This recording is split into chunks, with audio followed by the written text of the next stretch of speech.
Well, if you were paying attention just a few moments ago, uh, I had sort of a false start because I wanted to share with you the image of the man crawling up on a ladder right outside this window, right here. There will probably be a bit of noise going on out there because uh, they're cleaning out our rain gutters because it's going to rain here in well, it's probably tonight again, and they want to make sure.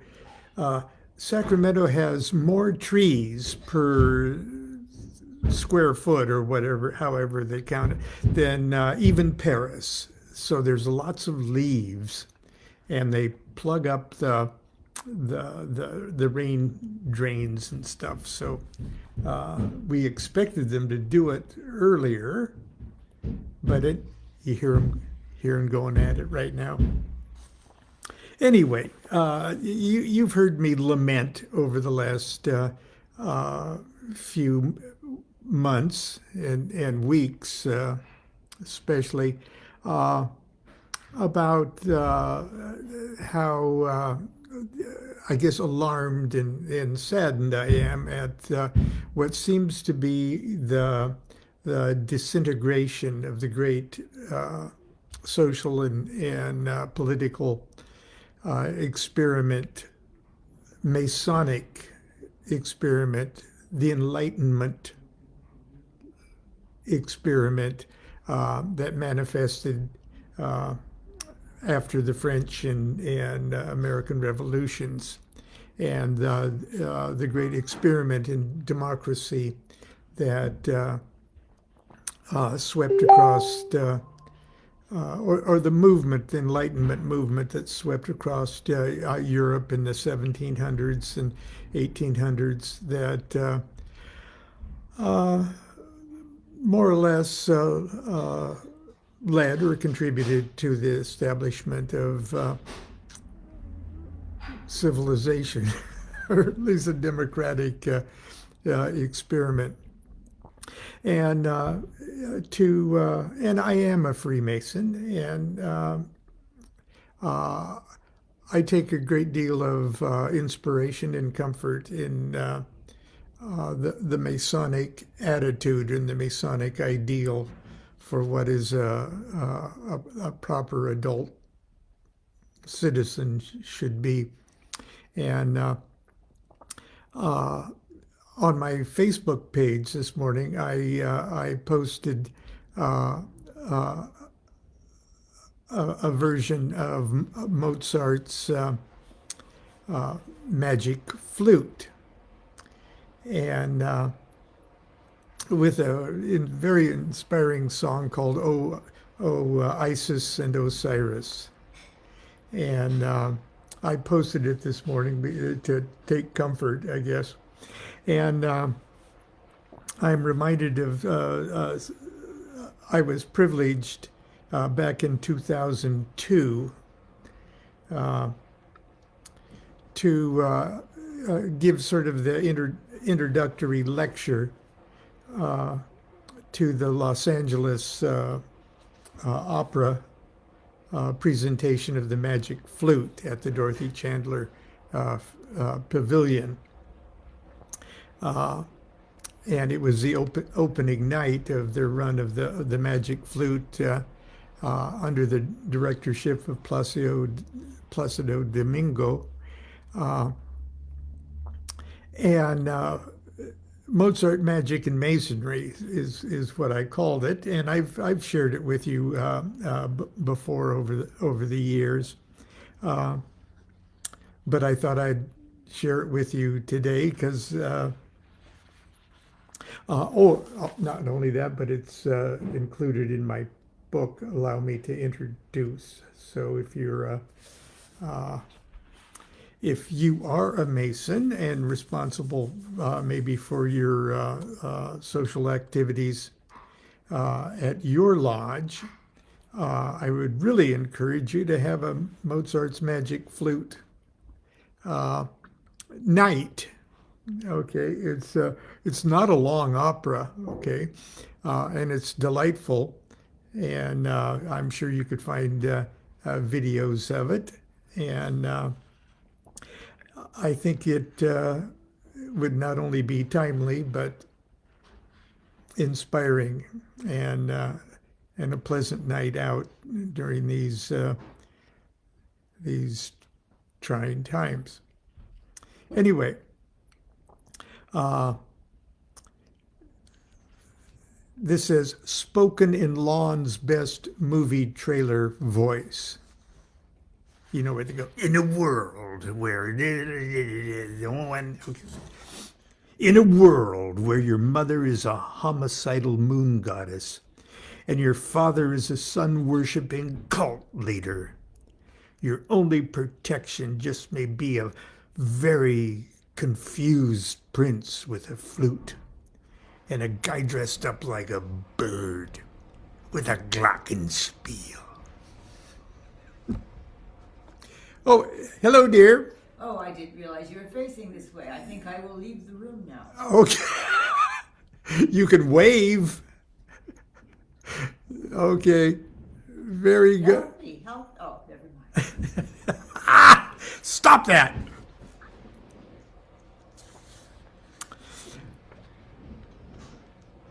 I'm Lon DuQuette. I was just trying to hear you talking about all you need is a woman. All you need is a woman. That's true. And don't you forget it.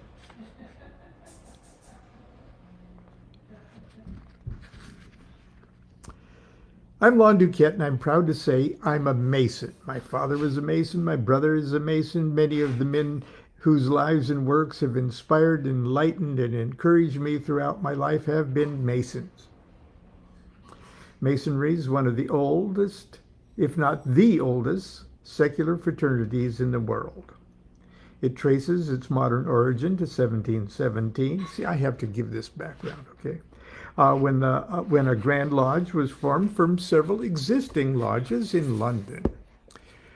Just how long those lodges had been in existence prior to 1717 is unclear.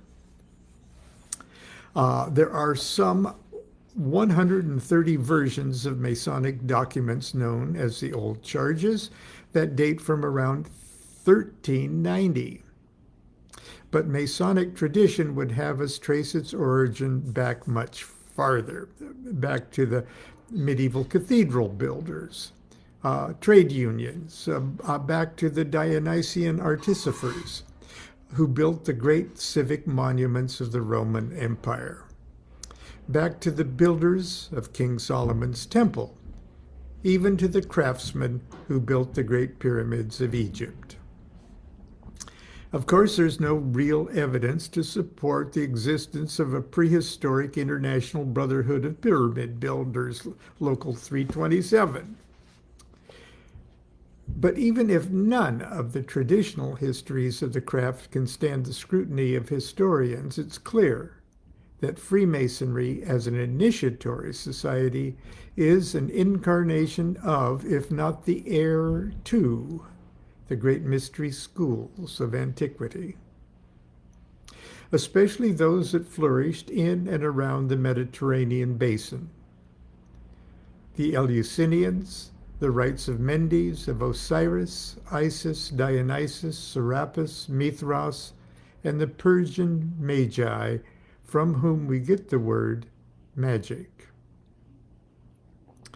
Mystery schools taught that ultimately the true essence of each man and woman is divine. In fact, if we could ever come to the full realization of our true natures, we'd discover that we are one and the same with the supreme consciousness and life force of the universe. Among the various Masonic rites, the name and symbolic character of the deity chosen to represent this supreme consciousness varied considerably, but they all had one important thing in common. They all surmised that it is possible to consciously raise oneself to supreme realization. And they attempted to assist this evolutionary process by degrees, by means of a step-by-step program of purification and instruction, and by literally mutating the candidate's character by putting him or her through a series of dramatic and artfully choreographed personal ordeals. And that's what magic flutes is so cool at, okay? It was revolutionary even for Masons of the day because of just what Constance said about women. Oh, but I'm getting ahead of myself. In the early years of the Christian era, Alexandria, Egypt was the center of intellectual, philosophical initiatory world. The universal order and stability of the Roman Empire brought a world together as never before. For a brief and brilliant moment in time, knowledge and wisdom gleaned from scores of cultures from China and India to Egypt, Israel, Europe, and Britain, and they were all synthesized within 3 great libraries. Here, the holy wisdom of the Hebrew Kabbalah met the celestial sciences of the Chaldean astronomers and the occult wisdom of the Egyptian priests of Isis. Here, the subtleties of Taoist and Buddhist philosophies touched the mathematical sciences and pragmatic politics of the Greeks.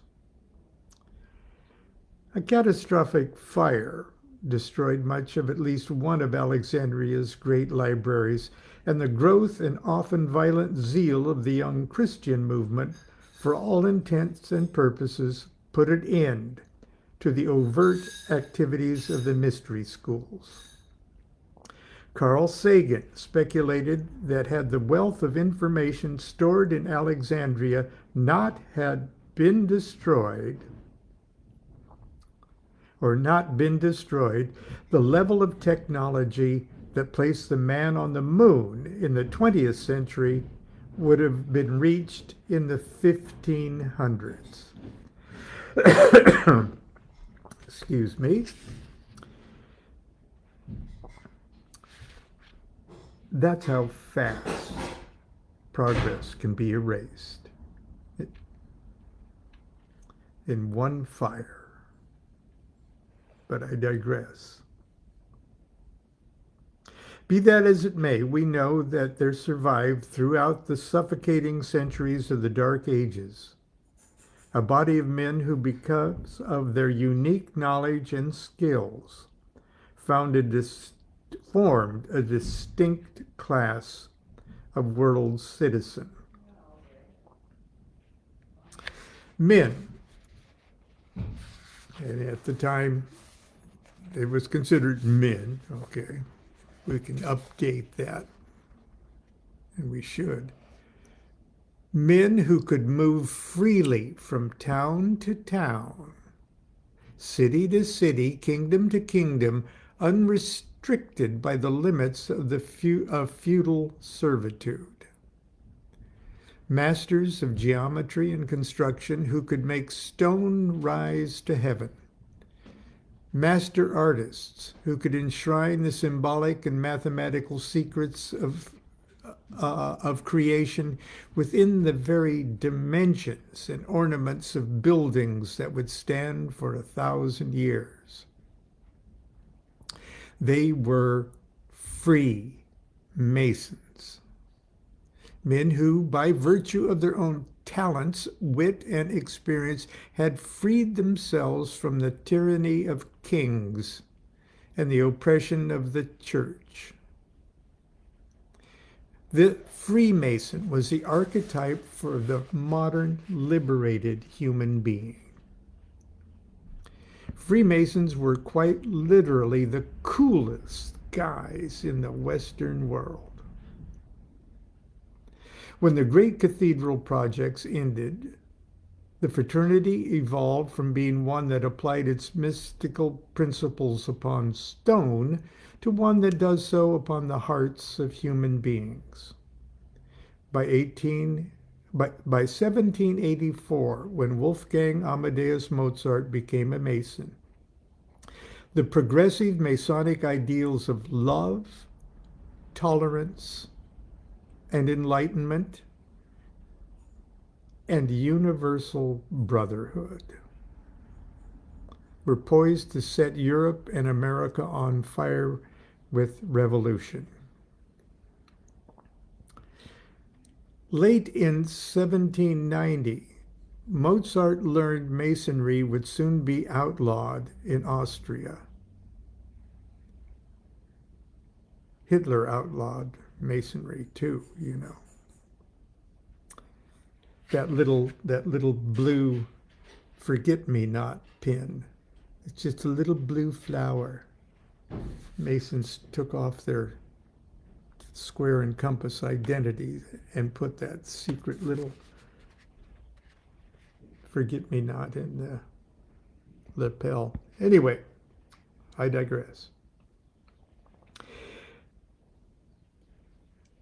1790, Mozart learned that Masonry would soon be outlawed in Austria. He conspired with a brother Mason, librettist and theater owner Emanuel Schikaneder, to enshrine the essence of Masonic ideals within a light-hearted and seemingly innocuous opera. That opera is, of course, the Magic Flute. And like all of Mozart's creations, it's constructed on many levels. The first level is purely musical. By this point in Mozart's career, he was famous for creating melodies that were not only beautiful to the ear, but memorable to the mind. Mozart wrote music you could hum and whistle, almost immediately. Okay. His musical logic was so clean and natural that the listener's ear anticipates each upcoming phrase as if the music is gushing spontaneously from his own mind. Mozart's audiences frequently became so instantly infected by the almost déjà vu melodies that they joined in with the principals on the second and subsequent refrains. The music of the Magic Flute is delightful, and I'm sure there's no doubt in Mozart's mind that once it was heard, it would be impossible to erase it from the musical consciousness of the world. The next level was that of contemporary comment. Several of the characters in the Magic Flute were quite recognizable caricatures of some of the most important and powerful people of the day. The darkly passionate and vengeful Queen of the Night was a perfect image of Empress Maria Theresa, whose opposition to the ideals of the Enlightenment and hatred for Masonry was well known. And that's the Queen of the Night, whose famous couple of arias that she sings is just a showstopper. Oh my God, stop. Stop. But It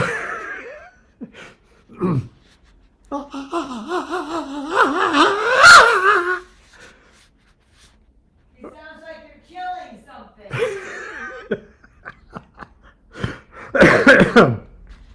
oh, I suppose you could do better. No, but I'm not trying. Sarastro, you're dead meat. Okay. Time's up for singing. Okay, maybe I should stop today. Yes, okay. Our hero Tamino was clearly based on the Emperor Joseph II, son of Maria Theresa, who was not only a driving force of the Enlightenment, but also an early activist for equality between the classes and sexes. Tamino's efforts early in the opera to please the Queen of Night is a touching comment on the efforts of a royal son who in his youth naturally made efforts to please his imperious mother.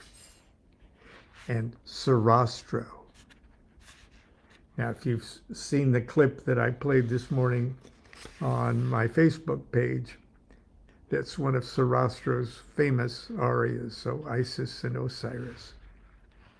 And Sarastro, the wise and noble hierophant of the temple of Isis und Osiris, could only have been Vienna's most revered Grand Master of Masons, Ignaz von Born. Von Born was the most idealized example of the enlightened humanitarian, scientist, and teacher. The next level is more esoteric and Masonic. And here we ask, does the magic flute actually reveal Masonic secrets? And we'll answer that one when we do part 2 of this tomorrow. Until then, try to Google around and play excerpts from the magic flute. Just any one that you can find on the internet.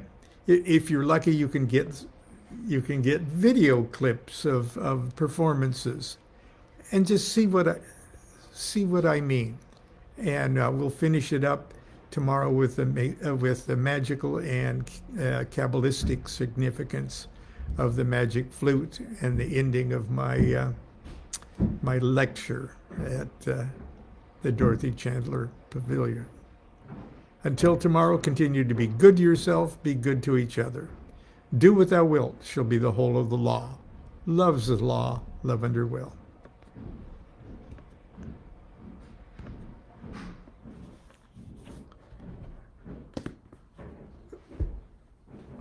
Okay. Thank you.